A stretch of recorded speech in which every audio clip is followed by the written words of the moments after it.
After a drop from the ODI leg of the New Zealand tour, Ahmed Shehzad has returned to Pakistan's squad for the 3-match T20 series. Azhar Ali, who had replaced Shehzad in the ODI squad, will leave a place for the opener. The only other change from the ODI squad was the inclusion of batsman Umar Amin in place of Imamul Haq.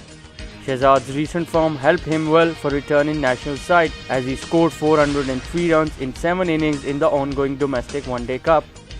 Meanwhile, all-rounder Imad Wasim yet to recover from the knee injury that had sidelined him from the ODI series. Mohammad Nawaz retained his place in the squad.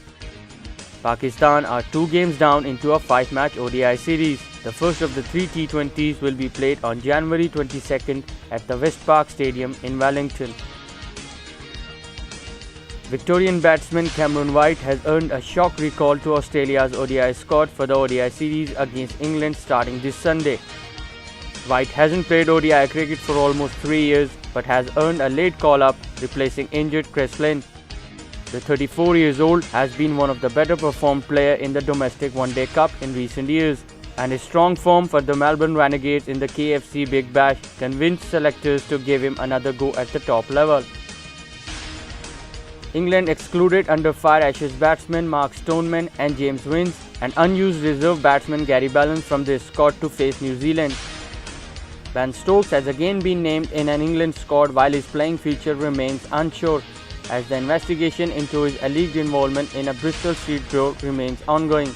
England named a 16-man squad to face the Black Caps in 2 test matches in March, welcoming back Durham seamer Mark Wood and calling up Lancashire batsman Liam Livingstone for the first time.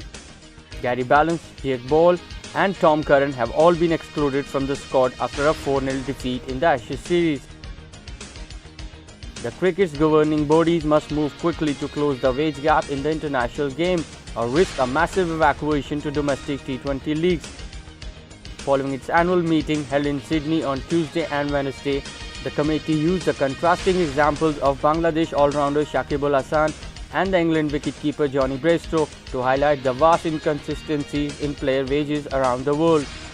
It also discussed the fact that underpaid players will be more vulnerable to the lure of corrupt approaches from spot fixers. Shakib told the committee, which features the likes of Ricky Ponting, Brandon McCallum and Kumar Sangakkara, that many young Bangladesh players were no longer viewing Test cricket as their goal due to greater payoffs in T20.